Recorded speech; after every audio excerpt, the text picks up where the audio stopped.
So Zhenya and I talked for some time about the possibility of getting out of the state of New York, not because of what we're used to doing as our life, where our life has led us, but because of the liberal aspect of the state where we live. So I found out that I will be losing my current job because it's going to be, they're moving it to Kentucky, but they didn't offer to relocate me. So I started looking for work. And this gentleman in South Carolina was very excited because I'm actually working for a plumbing company in Cold Spring, New York, and he owns a plumbing company in Lexington, South Carolina. So a couple of interesting facts that you should know about South Carolina. It's not as big as you think, and the Civil War happened yesterday. And here's this Yankee coming down to interview for a job. And I found out is the owner of the company, he's had the company for about 22, 23 years. And in 2022, he grossed $24 million. He's a plumbing installer for new construction. He has absolutely no accounting department, so it was a perfect fit for me. The interesting part is that he's 48 years old and has left the state of South Carolina twice in his life. Once to go to Florida, took his family to Orlando, Disneyland. And then in December, he went to visit family in Chicago.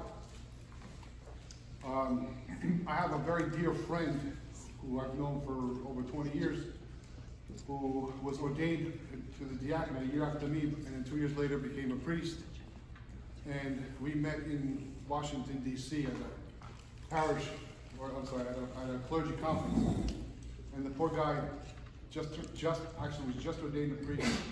He looked like he was a deer in headlights. He didn't know what to do, what to think. He didn't speak Russian. So I came over to him, I started asking him questions. I basically drove him around and showed him around and helped him out. I didn't think anything of it. I felt bad for the guy. He looked so lost. He calls me his first cleric friend. He actually used those words when I went down to South Carolina. So once I established this interview, I called him and told him that just don't tell anybody, I don't know what's going to happen, I don't want to offend my parish, I don't want to hurt anybody's feelings, let's just let things happen and see what happens. So he goes, where is your interview? I go, Lexington, South Carolina. That's exactly what happened, dead silence. I'm like, hello? And I hear, I live in Lexington. So I thought that was a pretty good sign. And the church is 10 minutes away. I had my interview. It went well. We connected very well. The gentleman offered me the job on the spot. I told him I could talk to my wife. I could really think about it. And then I had dinner with Father Mark Mancuso. And he asks me, who is this guy that's hiring?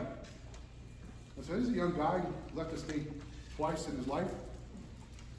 He goes, the fact that he's offered you the job, and this is where he says, here in South Carolina, the Civil War happened yesterday. You're a Yankee and he's offering you a job, that speaks volumes. So he's willing to take a risk. I mean, all this, everything's like happening so fast and just falling into place. And we had a Madhivan who prayed on what we should do. And I actually got another job offer locally. My wife and I sat down and we discussed what would be better. And I'll be perfectly honest, the base salary in South Carolina was $20,000 more than what I was offered, and what I'm making and what I was offered, so they was going to give me a lateral move. And if you take the cost of living in South Carolina, basically I'm increasing I'm profiting by 60%. So I'm giving myself a 60% increase based on everything. Spoken with a true accountant. So, yeah. So that being said, that's why, I mean, like I said, we had a Madhivan, we weren't sure what to do, it was happening so fast, it's all confusing, but so many certain things happened during this path that it led us to believe that we're doing the right thing. We had Board of Action Madhivan, and here we are today. That being said, I want to be very clear, I'm not going to say goodbye. And there's a reason why. Number one, the boss told me yesterday I had dinner with Father George, the boss, said, I have to be back for Easter. So, if the boss says so, you know what happens if you don't listen to the boss. When I called the Metropolitan to tell him what's going on, he gave me a verbal blessing, and it's temporary. He says, if you think this is a good job and this is going to be good for you, you have my blessing to serve temporarily at St. Elizabeth the Martyr in West Columbia, South Carolina. He's not going to remove me from Nyack until either I'm settled or it's settled. And he also says, I'm going to miss you. I'm sad. Let's see what happens. If it doesn't work out, come back. If it does work out, he says, at least I know I have a deacon I can depend on in the South. So like I said, a lot of things are falling into place, very interesting. And so here we are. But, as I said, I'm not saying goodbye. I purposefully took a very long look for my last Nyack, because that's what I want to remember. I'm going to miss everything. I'm going to miss every single one of you deeply. I'm going to miss everything about this parish, this family that welcomed my wife and I and my kids 30 years ago. There aren't good enough words to describe the value that Father George, the lessons of Father George Lyden when I first became a deacon. The most important lesson is obedience. There's nothing more important than fulfilling your obedience. And I took that to heart. I'm not sure how successful I was or am, but the importance, and he stressed the importance.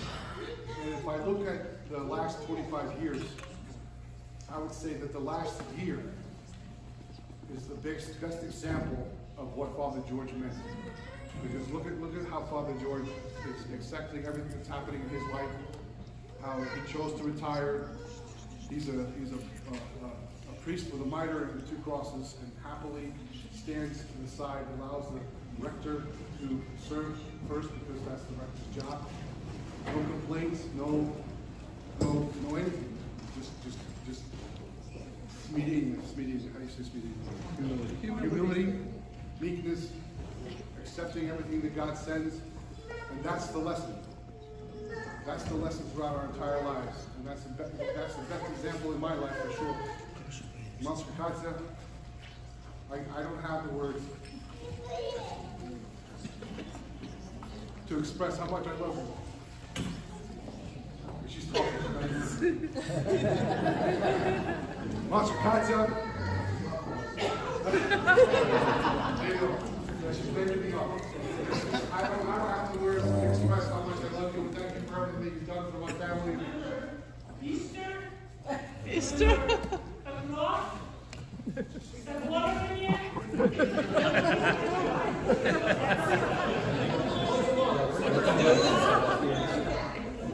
So I can't argue. That's the boss. That's the boss.